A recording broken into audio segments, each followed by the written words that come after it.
Hello students, good morning.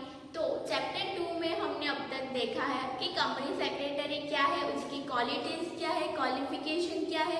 उसके बाद हमने देखा कि कंपनी सेक्रेटरी की अपॉइंटमेंट करने के लिए कौन कौन से लीगल प्रोविजंस है जो फॉलो करने होते हैं बिजनेसेस को। और उसके बाद हमने देखा कि उसके फंक्शंस एंड ड्यूटीज़ क्या है एज अ कंपनी सेक्रेटरी। तो our next topic is authority of a company secretary.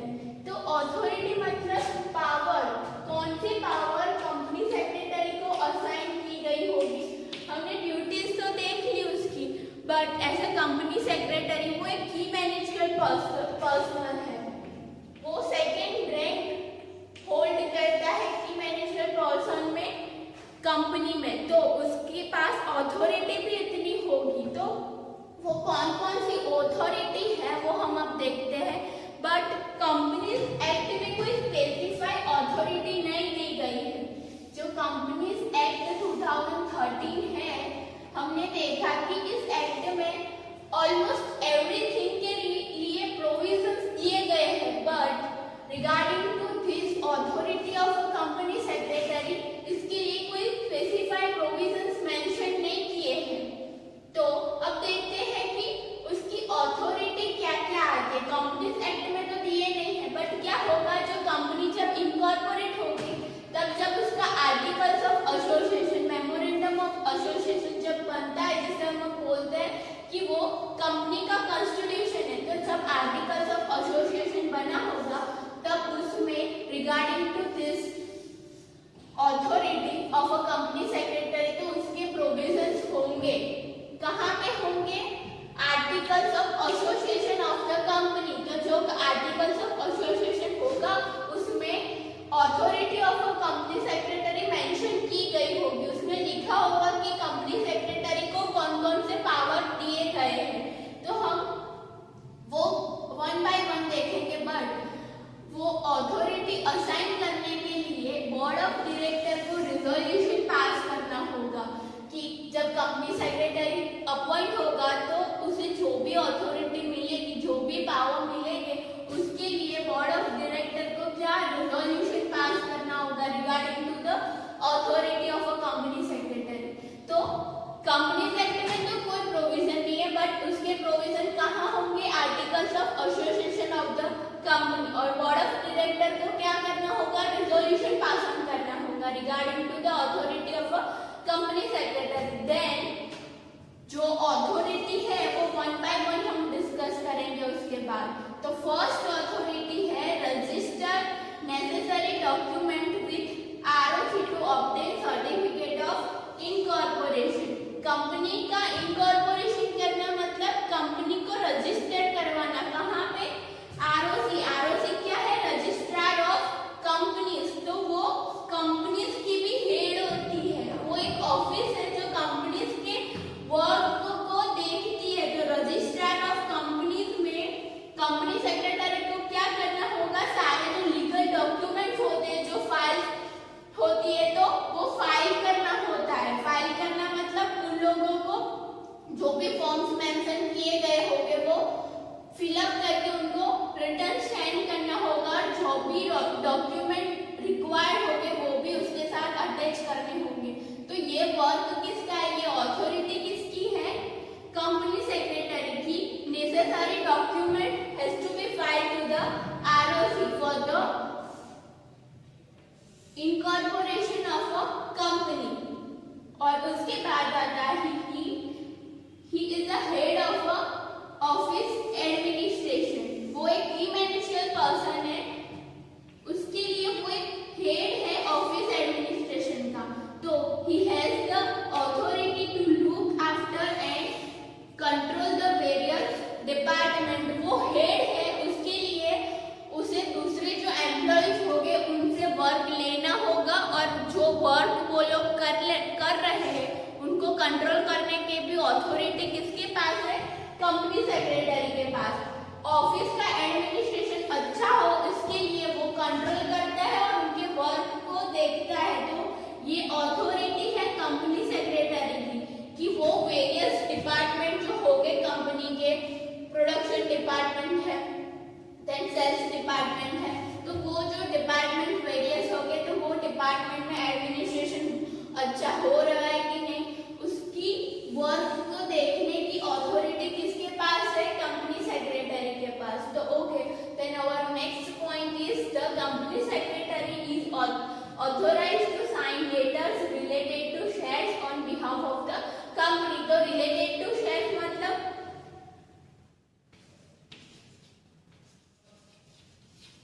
share allotment, then calls on share, then forfeiture of share। तो ये जो सारे लेटर्स हो गए, तो उन लेटर्स पे साइन कंपनी सेक्रेटरी कर सकता है on behalf of the company. Company के बिहाफ में company secretary related to this letters उस पे साइन कर सकता है। तो ये अथॉरिटी, ये पावर उसे असाइन की गई है कि शेयर अलॉटमेंट का लेटर हो या कॉल्स ऑन शेयर का लेटर हो, तो कंपनी सेक्रेटरी उस पे साइन कर सकता है on the behalf of the company. Secretary undertakes correspond with various parties on behalf of the company. तो ये सेक्रेटरी का एक वर्क ही है कि उसे कम्युनिकेशन करना होगा on the behalf of the company. तो वो कॉरेस्पॉन्ड करेगा वेरियस पार्टीज से on the behalf of the company. He is authorised to work as agent of the company. तो दो जो कंपनी और दूसरी पार्टी होगी उसके बीच में company secretary as a agent की तरह वर्क करेगा, उनके साथ कम्युनिकेशन करेगा। तो वो क्या कहलाएंगे, agent of the company. Company के बिहाफ में वो वर्क करता है, कंपनी के बेनिफिट के लिए वो वर्क करता है, तो वो एज अ एजेंट कहा जाएगा। The company is responsible for the act done by secretary as per the power assigned by board of director. If board of director उसे ये पावर असाइन करे तो कंपनी सेक्रेटरी कोई भी वर्क करेगा, कोई भी गलती इफ करेगा उसके वर्क में, तो उसके लिए रिस्पॉन्सिबल कौन होंगी, company. Because board of director ने उसे ये पावर दिया है कि उसका जो भी वर्क होगा कंपनी सेक्रेटरी का, वो उसकी रिस्पॉन्सिबल कंपनी खुद होगी। अगर इस कंपनी सेक्रेटरी से कोई गलती होती है तो कंपनी खुद रिस्पॉन्सिबल होगी। Then company secretary is authorized to execute the work as per the direction of the board। तो board of directors जो भी work बोले उसको असाइन करने की, उसको एग्जीक्यूट करने की अथॉरिटी किसके पास है, कंपनी सेक्रेटरी के पास। तो स्टूडेंट्स ये हमारा हुआ authority of the company secretary. तो ये सब अथॉरिटीज कंपनीज एक्ट में मेंशन नहीं की है कि पर्टिकुलर कौन सी अथॉरिटीज कंपनी सेक्रेटरी को असाइन होगी। वो पर्टिकुलर कंपनी का जो आर्टिकल्स ऑफ एसोसिएशन होगा, एवरी कंट्री कंपनी के आर्टिकल्स ऑफ एसोसिएशन डिफरेंट होते हैं, तो उसमें प्रोविजंस होंगे रिगार्डिंग टू दिस, और वो प्रोविजंस क्या क्या हो सकते हैं ये जनरल दिए गए हैं। तो फर्स्ट होता है कि उसे डॉक्यूमेंट्स फाइल करने होंगे, कहाँ पे, आरओसी में, और वो हेड ऑफ द एडमिनिस्ट्रेशन है, मतलब उसे सारे दूसरे एम्प्लॉइज के वर्क को देखना होगा, उसे कंट्रोल करना होगा। उसके बाद आता है कि वो कंपनी के बिहाफ में लेटर्स पे साइन कर सकता है, कंपनी के बिहाफ में कॉरेस्पॉन्ड करता है। उसके बाद आता है कि कंपनी के बिहाफ में वो वर्क करता है, तो वो एज अ एजेंट वर्क करता है। एंड अगर कोई कंपनी सेक्रेटरी गलती करता है तो उसके वर्क के लिए रिस्पॉन्सिबल कौन होगी, कंपनी खुद होगी। And he is authorised to work execute the work as per the direction of the boss. So students ये हमारा हुआ authority of the company secretary. Students, so अब तक हमने देखा कि authority of a company secretary, तो जो पावर दी गई थी वो हमने देखी, but our next topic is limitation of authority. जो पावर दी गई थी वो लिमिटेड थी, वो पावर इतनी सारी नहीं थी कि वो कंपनी को रन करना लगे। कंपनी सेक्रेटरी की पावर जो होती है वो लिमिटेड होती है। तो वो लिमिटेशन क्या है वो अब हम देखते हैं कि अथॉरिटी जो दी गई है कंपनी सेक्रेटरी को, पावर तो उसके पास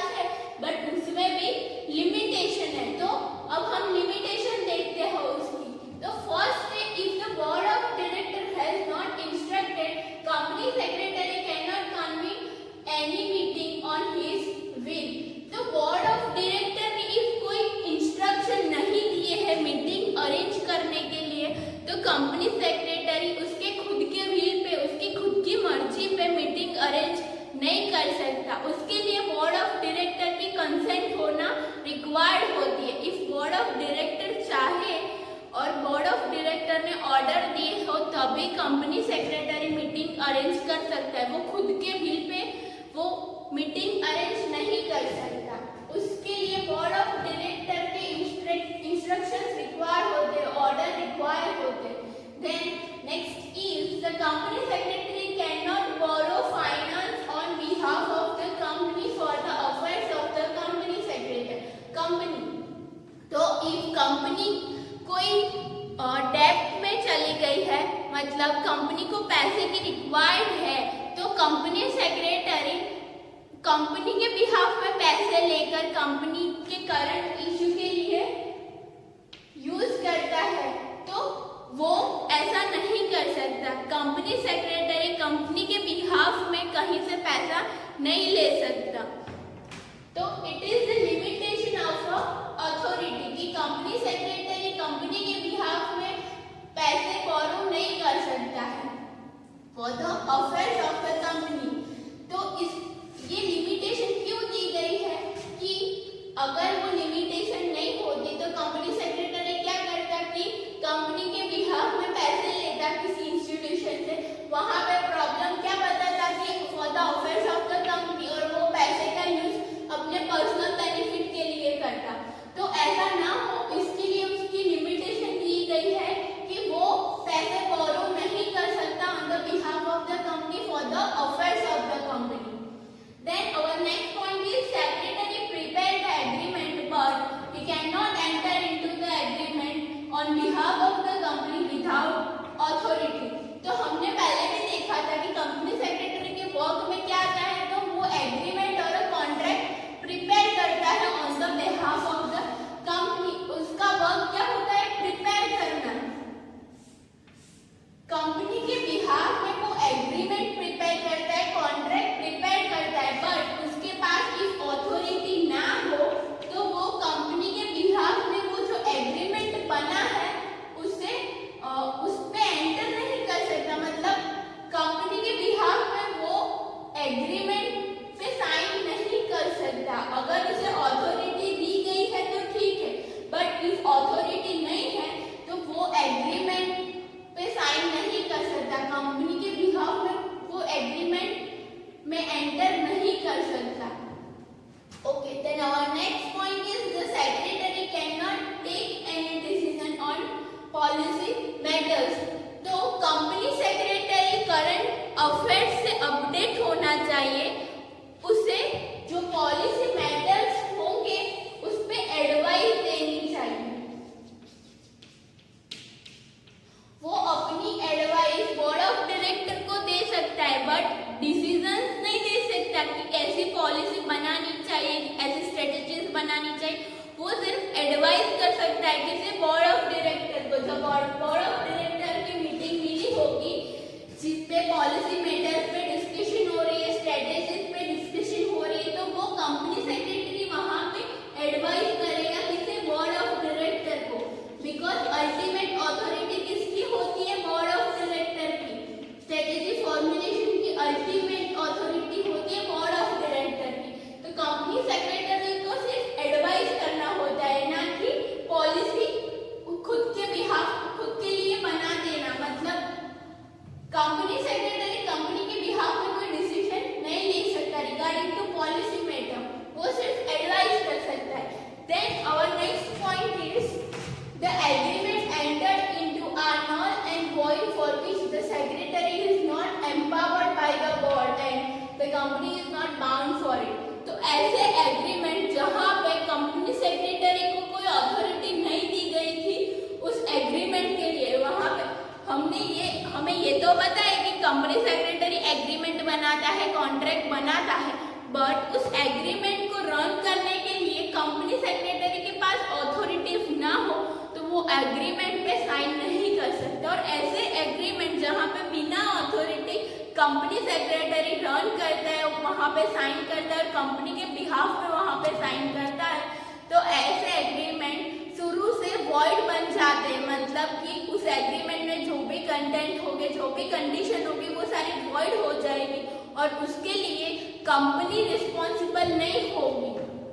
वो सारे एग्रीमेंट पहले से ही शुरू से वो वॉइड हो जाते हैं, वहां पे कंपनी रिस्पॉन्सिबल नहीं होती। The secretary can not issue share to the public without authority. If company secretary को अथॉरिटी ना हो, अथॉरिटी बोर्ड ऑफ डायरेक्टर से ना मिली हो, तो company secretary can not issue share. Company secretary share issue नहीं कर सकता कंपनी के बिहाफ में, इफ उसके पास अथॉरिटी ना हो। तो पहले हमने देखा कि उसे अथॉरिटी, उसे पावर बहुत सारे मिले हैं, बट उसके साथ साथ उसकी लिमिटेशन भी है कि बोर्ड ऑफ डायरेक्टर की वहां पे कंसेंट होना रिक्वायर्ड होती है। पावर है उसके पास, बस लिमिटेड है। तो ये हमने देखा कि limitation of the authority, power होते होते हुए भी उसके पास लिमिटेड पावर्स है। फर्स्ट है बोर्ड ऑफ डायरेक्टर के ऑर्डर्स के बिना कोई मीटिंग अरेंज नहीं होती। देन सेकंड है कि वो पैसे बोरो नहीं कर सकता कंपनी के बिहाफ में। देन वो एग्रीमेंट प्रिपेयर कर सकता है बट उसे रन नहीं कर सकता इफ अथॉरिटी ना हो तो। This and then secretary can not take any decision on behalf of the company for policy matter. And agreement जो जहां पे अथॉरिटी ना मिली हो वो पहले से वॉइड बन जाएगी एंड उसके लिए कंपनी रिस्पॉन्सिबल नहीं होगी। And then secretary can not issue any share to the public without the authority. तो ये हमारा